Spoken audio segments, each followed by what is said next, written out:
What did you ask us a moment ago? Or you said something when we started playing? I said that was great. Okay. Well, I never really heard anything like that. How did you guys come to learn to play these instruments?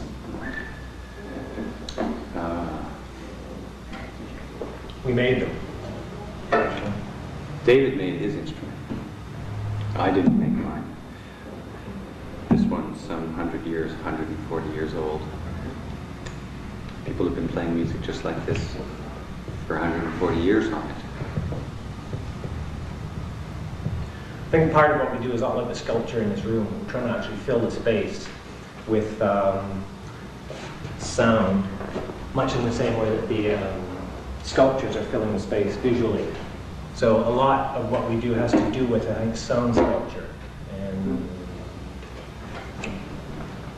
improvising a situation. We don't know about this room, so the last piece was about trying to figure out what this room will do for us and what the sound is like in this room. Every room is unique, so it takes a bit of time to figure that out. So we have a conversation. We did a piece in this room at the beginning of the concert that had each of us sitting in our own corner.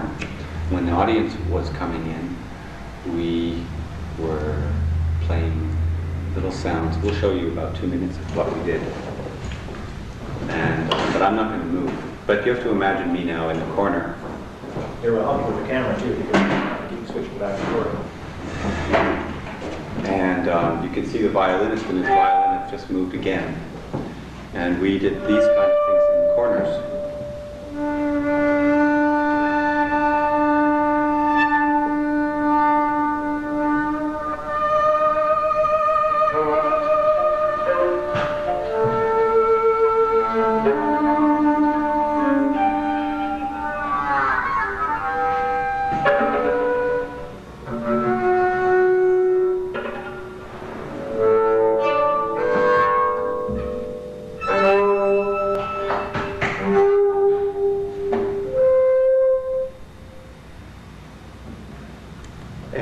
We consider those little gestures to be a little bit like ventriloquism, in that we were sending these little sounds out and we were hoping that they would move around the room and be appearing to come sometimes from there and sometimes from there, sometimes right from there. And maybe one might think that my sounds were coming from David's instrument, but... Or that all of them are coming from the sculptures. I think it's not clear once we start playing where the sound, which instrument the sounds are coming from. A lot of our instrumental technique, a lot of what we do has to do with exploring and finding what kind of sounds that you do have control over and using them just as colors, using them as textures. I think a lot of people perhaps have not so much experience with this music because we get away from a lot of the basic standard technique that's available on the instruments and start exploring them for sound colors, for things that we can use really to create new textures, create ideas that are watched down with. You can watch those things flying around the room, like we were saying. Then, after we did that piece about flying around the room, we did some things where we were working with chords. And in Western music, usually chords are little places that go to other places. In music, Western music moves around from chord to chord. And what we've been doing is playing chorded music, but the chords don't seem to go anywhere, or they seem to go everywhere. They don't necessarily come back to where they started. So we'll also do a little bit of that so we understand what I'm...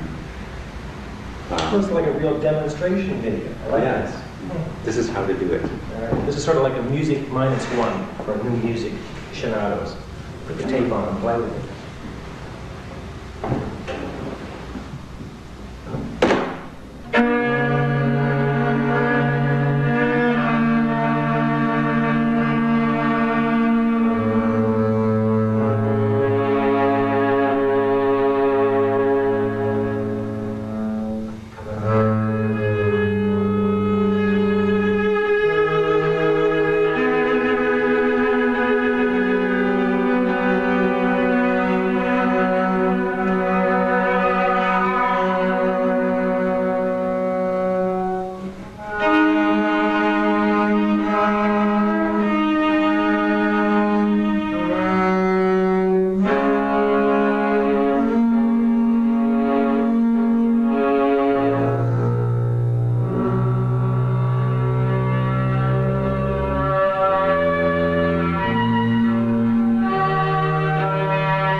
Music is that you don't have control over the elements, all of the elements of it. So these wonderful mistakes happen. No, not mistakes. Wonderful coincidences happen.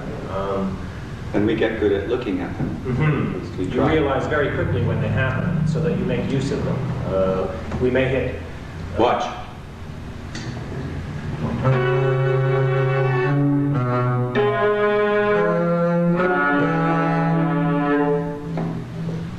So, not even thinking about what we're going to play, you end up with this musical statement that when you concentrate on it becomes very clear.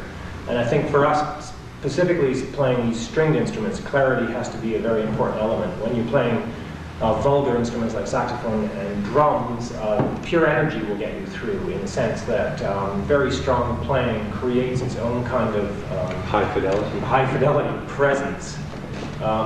Two stringed instruments playing very strongly together becomes quickly very mushy, so you have to actually concentrate on the clarity, I think, of the statements that you're making. But we also do like this room at Whitewater Gallery for the clarity and the resonance that it has, and that we can hear ourselves quite well. I just heard him kick my instrument. Can you file the off?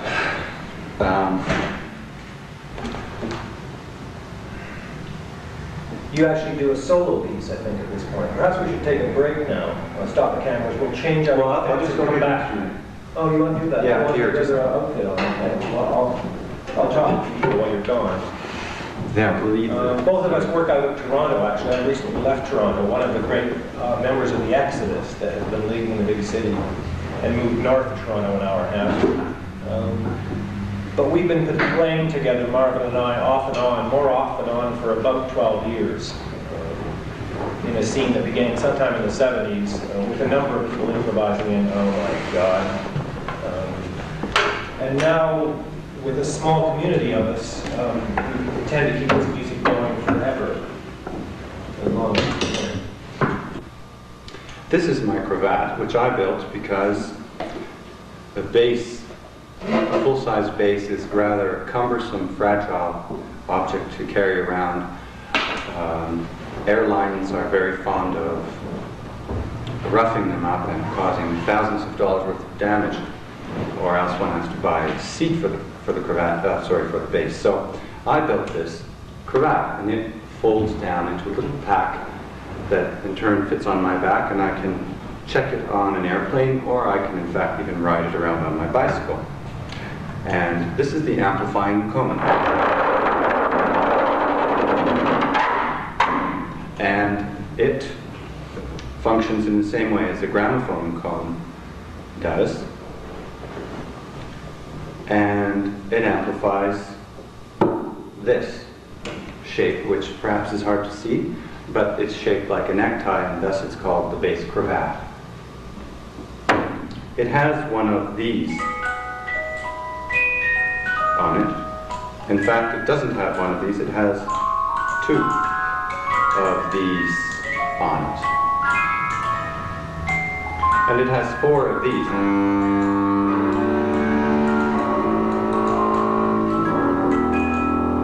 And one of these.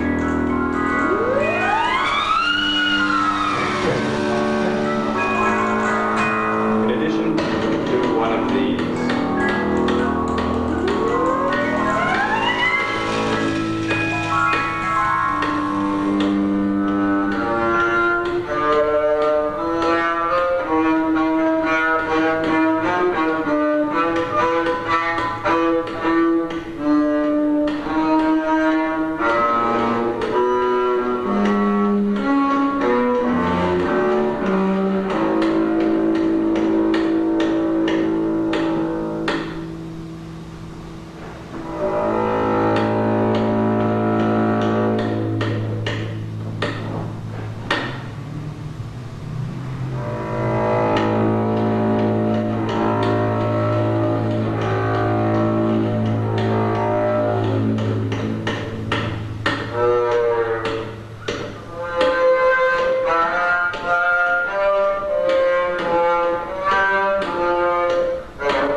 Well,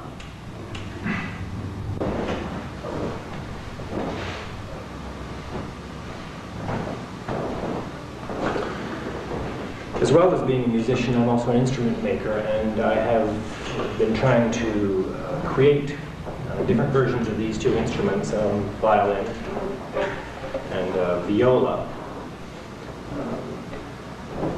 both as instruments to sell and instruments that I can use for performance.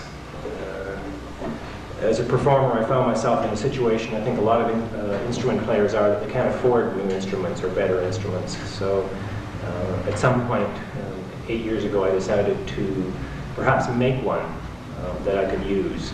And it was successful enough that I kept going and started making more of them. Mostly what I wanted was more volume than I was able to afford, and I've got that. Partly I've become a stronger player too, so I can get more volume. But I've stuck mainly to the traditional ideas of instrument making, so that I'm using traditional woods. One of my wrinkles is to use top wood that comes from old buildings. Tepperman's, a demolition place in Toronto, is a great supply of old beams taken from old buildings that they've been really fond of knocking down around Toronto. So I've used those to get what is called the top wood. Different sounds. It's a trick I learned from Otto Erdős. He was an instrument maker that lived in Toronto for quite a while. So in a way, I'm doing my bit for recycling bits of old Canada It's very strong wood. But basically sticking to standard techniques, experimenting with thicknesses. I've been able to come up with instruments I'm quite happy with, and I'm convincing other people to become happy with them as well. Part of this is to make myself somewhat independent in terms of living. As a performer of improvised music, it is a marginal life at best. You end up coming on tours to places like Whitewater Gallery in North Bay, and Meta Gallery in Sault Ste. Marie, and the museum in Atikokan, and spending time touring around, making connections with people, but it's not a living. So this is the other part.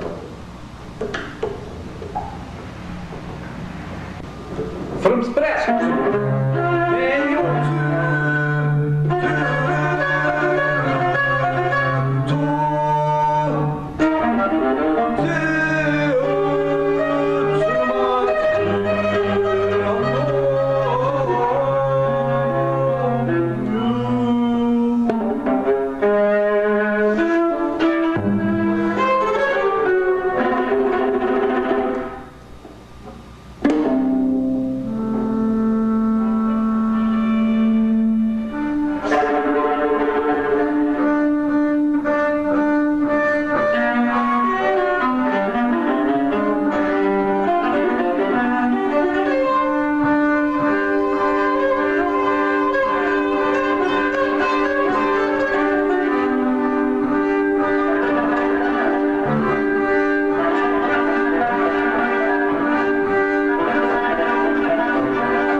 do now a little duet for homemade instruments and body parts.